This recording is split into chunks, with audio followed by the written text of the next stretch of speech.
Bonjour et bienvenue à l'émission Hommage aux As. As pour attitude à succès. Justement, cette semaine, nous allons vous parler d'attitude. L'attitude, cet état d'esprit qui nous prédispose à agir d'une telle ou une telle façon. C'est vraiment l'intention de réussir. Cette semaine, notre invitée, Mme Sandra Acosta.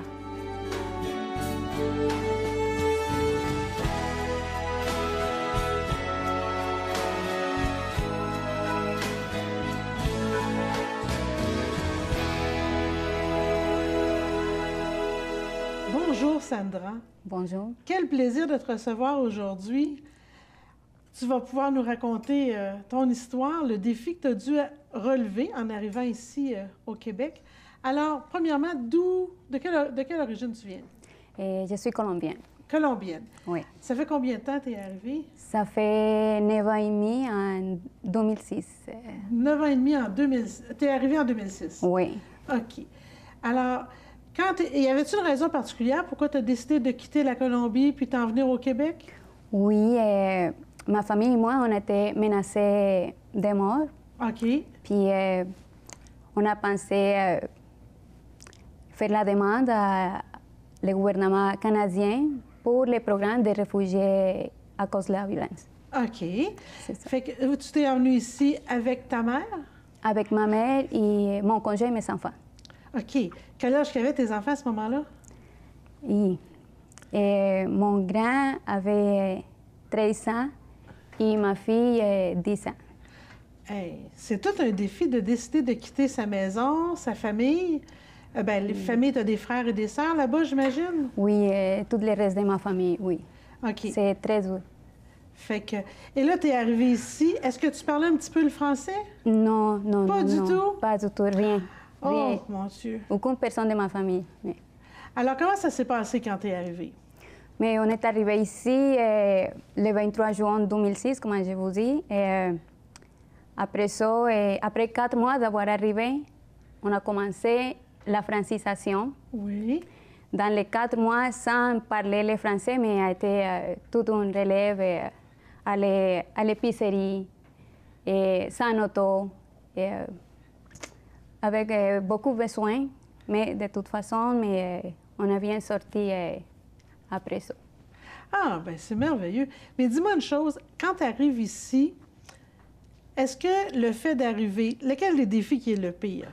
Le fait d'arriver dans un pays où dans une province, le Québec, où tu te sens beaucoup plus libre, probablement, plus en sécurité. Oui. Est-ce que ça vaut le déplacement par rapport à la pression que tu avais là-bas? Lequel des deux défis t'as trouvé le plus difficile? Quitter ou le défi de la francisation? Mais les deux choses. Les deux? On s'ennuie encore énormément de toute la famille, de la culture aussi, parce que c'est très différent. Puis la barrière à cause du langage aussi, c'est très dur aussi venir dans un pays qu'on ne connaît rien de rien. Mais, Puis là, quand tu es arrivée, toi, est-ce que tu étais scolarisée? Tu avais un diplôme? Oui, j'ai travaillé 13 ans en Colombie comme enseignante. J'ai un baccalauréat en éducation. Wow! Oui. Enseignante primaire, secondaire? Maternelle et primaire. Oui. Maternelle et primaire. Alors, quand tu arrives ici, ces diplômes-là ne sont plus reconnus? Non, ce n'est pas reconnu. Alors, on commence à zéro ici. On recommence à zéro ici? Oui. Alors, c'est tout un défi, ça? Oui, c'est dur. Tout laisser et affronter, je dis affronter parce que c'est ça, une nouvelle vie. Il faut que tu l'aimes, ton chum, hein? Oui. Dis-moi, qu'est-ce que ça prend à l'intérieur de toi pour que tu puisses réussir à relever ce défi-là? Je pense que c'est ma force intérieure. Ta force intérieure? Oui. C'est ma force intérieure et sauver la vie de mes enfants aussi. C'est ça que j'ai pensé en ce moment où je pense encore et je suis très heureuse à cause de ça et tranquille à cause de ça. La force intérieure, ça ressemble à quoi? C'est ta foi? Ma foi. Oui. c'est ma foi, oui. Ma foi et vouloir m'en sortir et pour un meilleur futur pour ma famille aussi et pour moi-même. Alors, au quotidien, maintenant, tu as eu besoin de services, il y a des organismes qui t'ont aidé. Maintenant, ou avant, Quand tu es arrivé? quand on est arrivé ici, les services que je vous dirais pour immigration, OK. mais je ne me souviens pas les noms de l'organisme OK. qui nous aidait. Probablement que le CAIB, pour la... OK, c'est correct. Il y a une organisation pour l'immigration. Oui.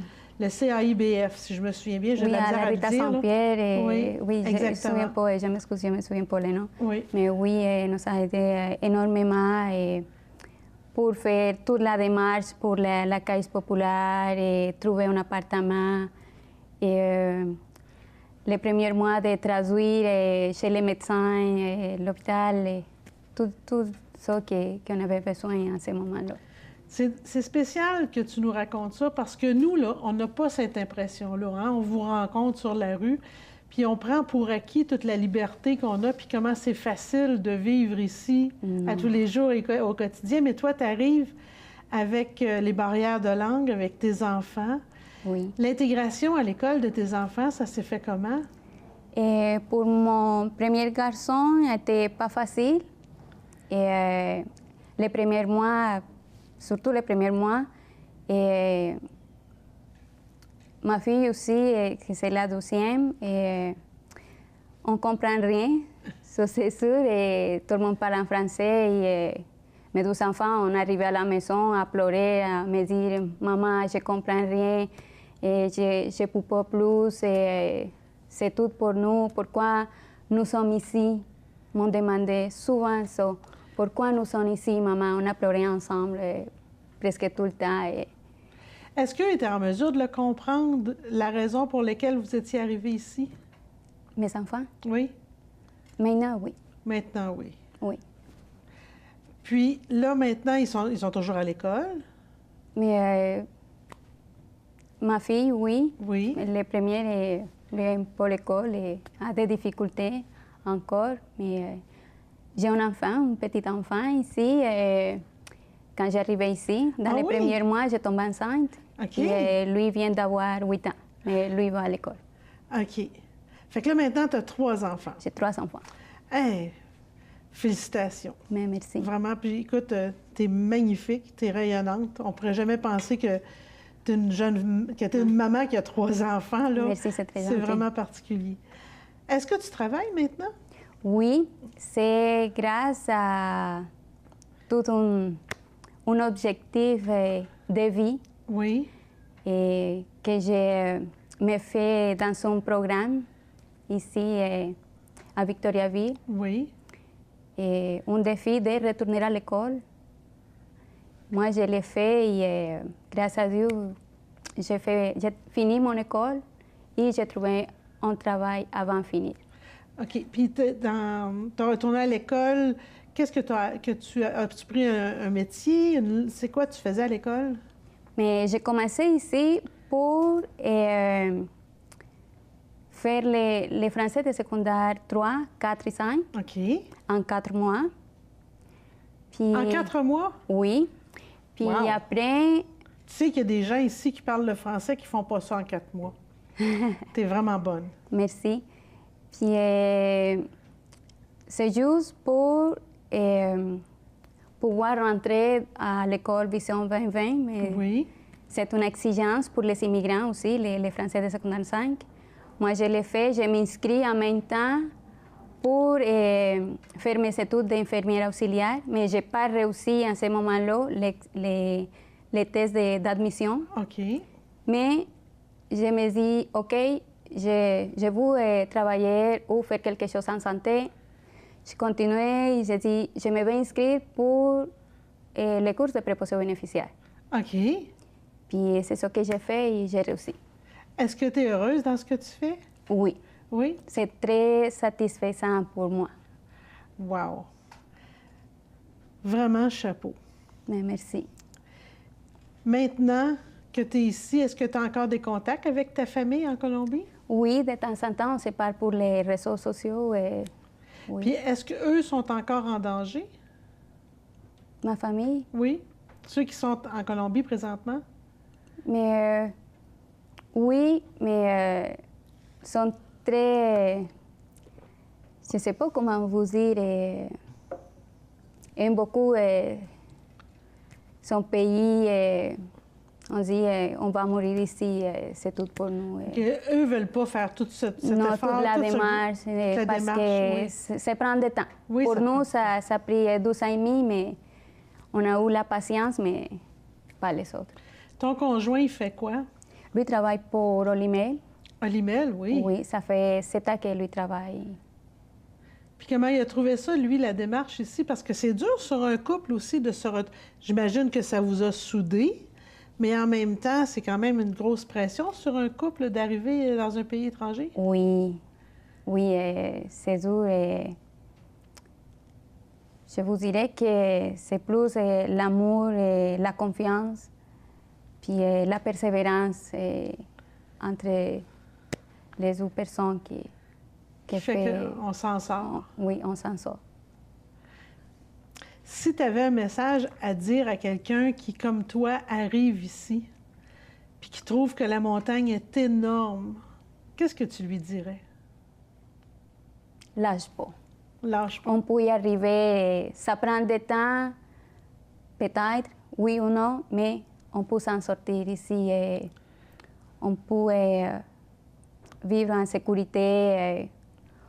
On a beaucoup d'opportunités de vie aussi, de meilleure qualité de vie ici. Puis dis-moi, pour ce qui est de tes enfants, présentement, ils sont ici, eux autres doivent parler le français couramment. Les enfants, c'est des éponges. Ah oui, mais à la maison, c'est moi la personne qui parle moins le français. Mais Ah oui? les autres parlent très bien. C'est moi qui a commencé à parler vraiment en 2012. OK. Et j'ai commencé à me défendre un petit peu parce que depuis qu'on est ici, j'ai passé beaucoup de temps à la maison. Mais à la maison, c'est parler espagnol, Ben oui. parler français et c'est ça. Puis j'espère qu'à la maison, vous mangez encore tous vos bons plats colombiens. Mais oui, on prend de tout. Ici, Un petit peu de la poutine colombienne. On mange de tout. De tout. Oui. Puis les enfants comme tels, est-ce qu'ils ont réussi à se faire des groupes d'amis dans le coin? Ils sont contents? Oui. Est-ce que vous êtes retourné en Colombie depuis? Non, pas moi. Non? Non. Fait que tu dis pas toi parce que... Mon conjoint est maintenant à la Colombie. Il est présentement là-bas? Oui. Il est en vacances là-bas? Oui, il est en vacances. Puis comment il trouve ça de retourner? Mais ça fait 3 semaines que lui est là et la semaine passée, il m'a dit je voudrais retourner déjà. J'ai venu, mais c'est différent. Ça fait 9 ans et demi qu'on est ici. Puis lui a trouvé tout un changement parce qu'on vit dans un petit village, OK. pas une grande ville. OK. Puis, est-ce que lui a le goût d'être... Est-ce qu'il a trouvé... Comment il a trouvé ça, l'arrivée là-bas? Ça doit être déstabilisant, là. Il revoit ses parents, Oui, mais mais il a hâte de revenir quand même. oui, c'est ça. Hey, c'est spécial. Oui. Alors, il y a un service qui t'a aidé ici, qui pour l'implication pour retrouver un emploi, qui était le service intégré pour l'emploi. Oui. Qu'est-ce qu'ils ont fait pour toi? Oh, on fait beaucoup. On m'a aidé à relever mon grand défi de vie. Et j'ai trouvé ce groupe-là quand j'ai traversé un mauvais moment dans ma vie OK. et avec problème d'estime de soi. Et j'étais entourée de toute ma famille, mais je me sentais très seule. Puis, comment je peux dire, sans voir plus loin de moi, et je me sentais fermée, sans opportunité de vie. Puis dans ce moment-là, j'ai trouvé la grande aide de ECA. Puis, est-ce que tu les as vus dans le journal? Tu les as vus? Qui t'en a parlé? Et j'ai vu ça dans les journaux, mais mon agent d'Emploi Québec, c'est la madame qui m'a parlé d'un programme et OK. m'a dit, est-ce que tu es intéressée pour ça? Mais moi, j'ai dit oui tout de suite. Puis il m'a dit, OK, tu vas commencer la semaine prochaine et c'est tout. Puis là, tu as tout de suite commencé ta formation là-bas. Ça se passe en groupe, en individuel? Comment ça s'est passé? Oui, on était un bel groupe de femmes, toutes avec les mêmes problèmes, presque les mêmes problèmes. Puis oui, pour moi, personnellement, m'ont aidé à me rencontrer. À me rencontrer, à fermer un peu de ces cicatrices, oui,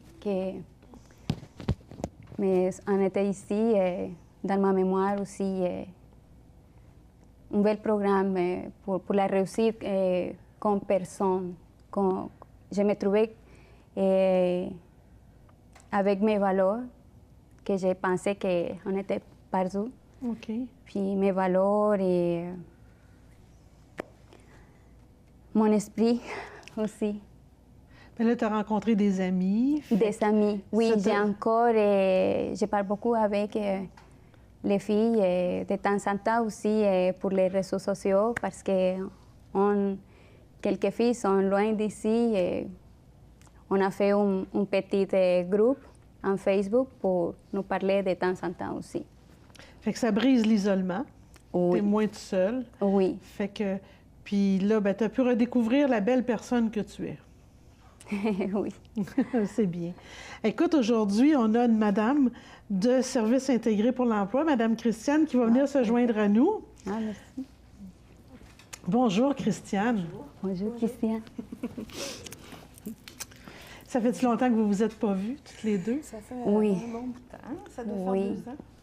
Oui, et la dernière fois que j'étais dans le bureau, c'est la journée que j'ai venu à remercier, la journée que j'ai reçu mon diplôme, Ah oui. pour leur dire merci beaucoup, grâce à vous, j'ai ça.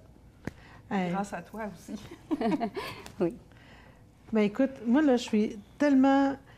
C'est étonnant parce que vraiment, je pense que nous, on le prend tout comme quelque chose de facile d'arriver ici. Hein, on ne réalise pas l'ampleur du défi que tu as à relever. C'est incroyable. Est-ce que vous avez plusieurs personnes qui arrivent d'immigration qui vont dans vos services? On n'en a pas beaucoup. On en a quelques-unes parce qu'il y a d'autres services aussi à Victoriaville qui aussi s'occupent là, de l'immigration plus spécifiquement. Mais lorsqu'Emploi Québec nous envoie quelqu'un comme ça, bien, on est bien content de les avoir parmi nous parce qu'on apprend beaucoup aussi Un de vrai ces joyau. personnes. Oui. Oui. On se trouve qu'on se plaint pas mal moins. Oui, hein? Oui.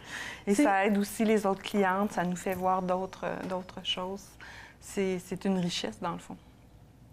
Les services intégrés Oui. pour l'emploi, est-ce qu'il y a d'autres choses que ce que Mme Acosta nous a dit que vous aimeriez ajouter? Bien, les services sont là. La mission de Services intégrés pour l'emploi, c'est d'aider les femmes à intégrer le marché du travail, soit directement par une recherche d'emploi ou, comme Sandra, passer par un retour aux études.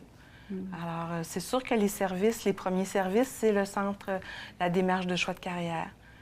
Puis, comme tu disais, c'est pour se connaître. On essaye de voir...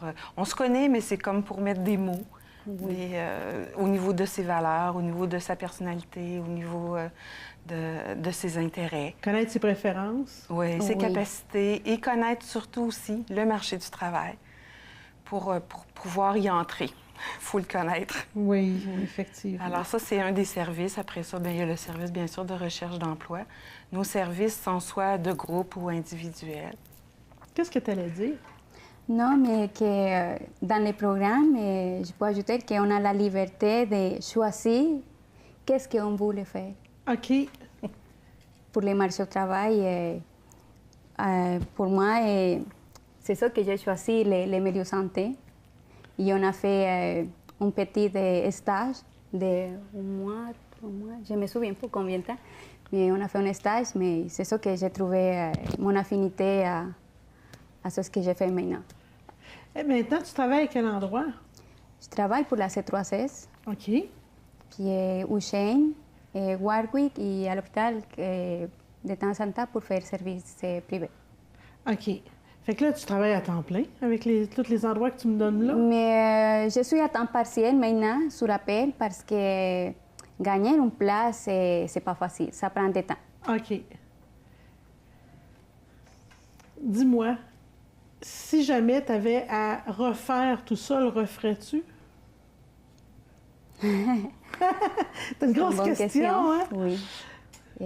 Oui, je le ferai. Oui. Oui.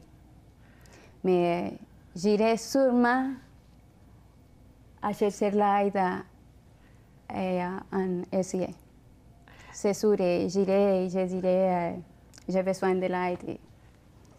Tu irais te chercher de l'aide plus de bonne heure. Oui. Oui. Puis là, présentement, est-ce qu'il y a encore des groupes d'aide ou de groupes d'aide d'immigrants de la Colombie qui se réunissent ensemble puis qui permettent de... Est-ce qu'il y a juste ta famille ou s'il y a plusieurs personnes autour? Vous avez formé un groupe social? Est-ce qu'il y a plusieurs personnes? Mais pas pour nous, mais nous sommes presque tout le temps à la maison. Mais je sais qu'il y a des groupes, une communauté ici, mais non, je suis seulement à la maison. Mais... Là, tu es toute seule, ton conjoint est en Colombie présentement. Eh oui. Puis depuis 3 semaines. Et là, d'avoir à vivre tout ça seule, je pense que ça doit être la première fois que tu te retrouves seule ici. Oui. Comment tu vis ça? Mais c'est facile et je vous dirais que je suis un peu fatiguée. Et, il y a des choses que lui fait toute seule, mais que je ne connais pas du tout. Mais oui, c'est ça qui est. C'est difficile pour moi. Oui? Oui. Mais qu'est-ce qui fait que tu réussis à relever ce défi-là aussi? Mais... mes capacités. Tes capacités. Oui, je sais que maintenant que je suis une femme courageuse, que je suis capable de faire tout ce que je veux. Mais par exemple, mon grand-père a été de conduire auto. Puis un objectif de plus que j'ai mis dans les programmes que j'étais avec eux, c'est de m'inscrire à l'école de conduire. Puis en même temps que l'école. Et mon cours de préposé aux bénéficiaires, je l'ai fait en même temps, mais j'ai réussi. Maintenant, j'ai plus confiance en moi. Et je sais que je suis une grande femme aussi. Puis c'est ça. Je pense qu'elle a bien raison, hein? Oh, tout à fait. Vois-tu, nous, on veut te rendre hommage aujourd'hui en te remettant ce petit objet, mais qui a beaucoup de signification pour nous. C'est notre hommage aux AS, AS pour attitude à succès. Alors, tu vois l'engrenage, c'est le savoir-faire et la fleur pour le savoir-être. Et quand on a les deux, on devient la grande personne que tu es, comme tu dis, et qui vit un grand succès. Puis moi, il faut que je t'avoue sincèrement que ça m'impressionne de voir toutes les étapes que vous avez dû vivre pour arriver à avoir une vie complète et équilibrée ici. Merci, c'est bien apprécié. C'est très gentil. Je ne sais pas comment je pourrais plus te faire plaisir, mais j'aimerais ça que tu me dises une autre petite chose. Si tu regardes, par exemple, tout le courage que ça t'a pris, tout ce que tu as réussi à mettre ensemble pour pouvoir relever ce défi-là, si tu avais à me dire c'est quoi qui est la partie la plus importante pour pouvoir passer par-dessus puis dépasser, être la femme courageuse que tu es, demeurer sa ligne? Mais c'est de reconnaître mes valeurs. Reconnaître tes valeurs? Oui, mes capacités. Mais, c'est quoi la plus grande capacité que tu as découverte? Wow! » Wow! Et Ma patience, la première, patience, bon, c'est beaucoup de choses. Et je trouve pour Si je peux me permettre, je te dirais la persévérance. la persévérance. Oui, Christiane, la persévérance. Oui, la Ouais. persévérance. Merci. Oui. Est-ce qu'il y a quelque chose de plus que tu aimerais ajouter en nous parlant de notre bonne... De Sandra? Oui, de Oui. Sandra. Écoute, pour moi, c'est des histoires, c'est comme, comment je pourrais dire ça, des leçons de vie. OK. Qui fait qu'en travaillant avec les participantes et tout ça, c'est un travail que j'adore beaucoup et qui me permet d'apprécier ma vie encore plus. Alors, j'adore mon travail pour ça. Puis j'ai plein de leçons de vie de ces personnes-là qui réussissent à s'en sortir. Alors, je me dis que quand j'ai eu une petite catastrophe qui m'arrive, ça vaut la peine de ne pas se plaindre puis d'être positive dans la vie. Parce que c'est ces gens-là qui s'en sortent. C'est les gens qui sont les plus positifs, courageux puis persévérants qui s'en sortent. Puis je te félicite aussi pour ton cheminement. Mais moi, je suis très remerciée aussi pour le bon travail qu'a fait LCA pour nous. C'est gentil. Écoute, on apprécie. Laisse-moi te faire un beau câlin. Ah, merci. Merci d'avoir accepté notre invitation, Sandra. Je te remets ceci. Merci. Puis nous, on se donne rendez-vous la semaine prochaine.